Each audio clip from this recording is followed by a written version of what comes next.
అమ్మా నమస్తే అమ్మా. నమస్తే నాన్న. అమ్మా ఏదైతే ప్రొటెస్ట్ జరిగిందో ఢిల్లీలో ఎవరైతే హిందూ ధర్మాన్ని, సనాతన ధర్మాన్ని, హిందూ దేవుళ్ళు తిట్టడం జరిగింది. సో అట్లాంటి వాళ్ళందరినీ గవర్నమెంట్ వదిలేసింది, కానీ పబ్లిక్ మాత్రం మనసులో పెట్టుకున్నారు, ఎక్కడ దొరికితే అక్కడ కొడుతున్నారు. దానికోసం ఏం చెప్తారు? ధర్మం అంటే మామూలు విషయం కాదు కదా. సనాతన ధర్మం అంటే ఏంది, మన హైందవ ధర్మం అంటే ఏంది అని కొంతమంది అడిగారు, అర్థం కాని ఎరుదులు. దానికి సమాధానమే ఇది. గవర్నమెంట్ వదిలిపెట్టినా మన సామాన్యులు వదలరు. ఎందుకంటే ధర్మం విలువ ఏంటో తెలుసు కాబట్టి. ఒక్కొక్కడు తీరుగు మాట్లాడిండు. ఏం మాట్లాడిండు? మన హిందూ దేవుల్ని అవమానించారు. ఆర్మీ మన యావత్ ప్రపంచాన్ని కాపాడే ఆర్మీ. అక్కడ కులం లేదు, మతం లేదు, వర్గం లేదు, ఎండ లేదు, వాడ లేదు. వాళ్ళు అహర్నిశలు మన కోసం కష్టపడి వాళ్ళు ప్రాణాన్ని సైతం పణంగా పెట్టి మనకు సేవ చేస్తుంటే ఇక్కడ వచ్చిన కుక్కలు అడ్డం పెట్టుకొని ఆర్మీని కూడా తీసుకొచ్చారు. అందుకని అట్లాంటి వాళ్ళకి అటనే జరగాల. అయితే ఈరోజు ఢిల్లీ లోపల కూడా ఒక పర్సన్ దేవుడిని తిట్టడం జరిగింది. సో ఆయన కూడా ఈరోజు ఢిల్లీ మెట్రోలో చూసి ఢిల్లీ మెట్రోలోనే కొట్టేవాళ్ళు. ఇప్పుడు కానొస్తాడు దేవుడు. దేవుడు ఎట్టుంటాడో ఇప్పుడు కానొస్తాడు అనమాట. దేవుడిని అవమానించిన వాడికి జరిగే అవమానం తలుసుకొని ప్రతి నిమిషం దేవుడిని చూస్తాడు అనమాట. గవర్నమెంట్ కు చేత కాలేదు, పబ్లిక్ చేత అయింది. అయితే ఢిల్లీ లోపల మోదీని, అమిత్ షా తిట్టారు ఎవరైతే ప్రొటెస్ట్ స్టూడెంట్లు.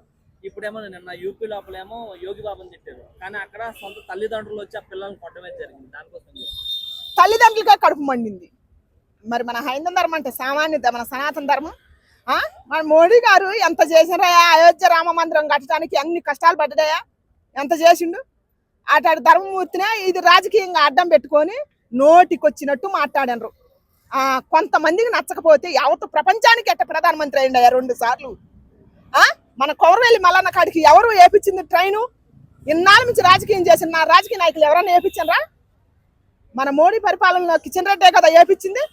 అందుకని సనాతన ధర్మం అంటే ఏంటి, హైందవ ధర్మం అంటే ఏందో ఇప్పుడు తెలిసొస్తుంది ప్రతి యాదవ్కి. అయితే ఏదైతే మన తెలుగు స్టేట్ లో కూడా చాలా మంది సపోర్ట్ చేస్తారు స్టూడెంట్స్, కానీ అదే స్టూడెంట్స్ ఎవరైతే రెచ్చగొట్టడానికి కొంతమంది ప్రొటెస్ట్ చేసేవాళ్ళకి ఆంధ్రాలో కొంతమంది స్టూడెంట్లు వాళ్ళకి ప్రొటెస్ట్ నీట్ స్పెల్లింగ్ చెప్పండి అని చెప్పి ఎగ్జామ్ స్పెల్లింగ్ అడిగారు.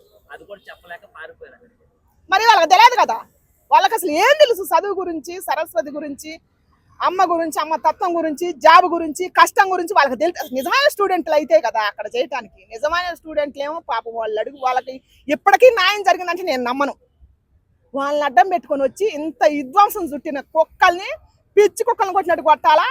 ప్రతి వాళ్ళు చర్య తీసుకోవాలా? దీన్ని చూసి గవర్నమెంట్ కూడా చర్య తీసుకోండి అయ్యా.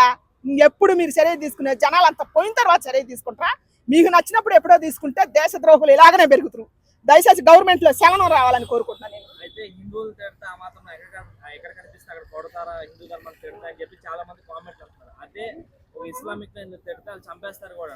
ఓరే నీతి మాలిన కుక్క, ఒక ఇస్లాము ఒక హిందువు ఏరు చేసి మాట్లాడే కుక్కలే ఈ రాజకీయం నడిపేది.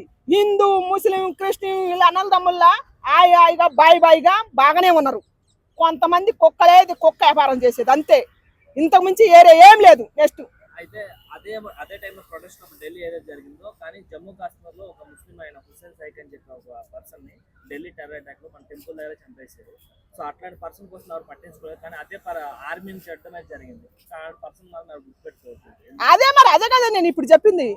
ఇప్పుడు హిందూ, ముస్లిం, క్రిస్టియన్ మీద గొడవలు పెట్టేది ఎవరు? ఎదవలే. అది నిజంగా వాళ్ళ దాకా కష్టం వస్తే వాళ్ళని కాపాడటానికి ఎందుకు రావట్లేదు? మరి ఎందుకు రావట్లేదు? అక్కడే లోపం కానొస్తుంది కదా. నెక్స్ట్ ఫైనల్ గా ఏం చెప్పాలనుకుంటున్నారు?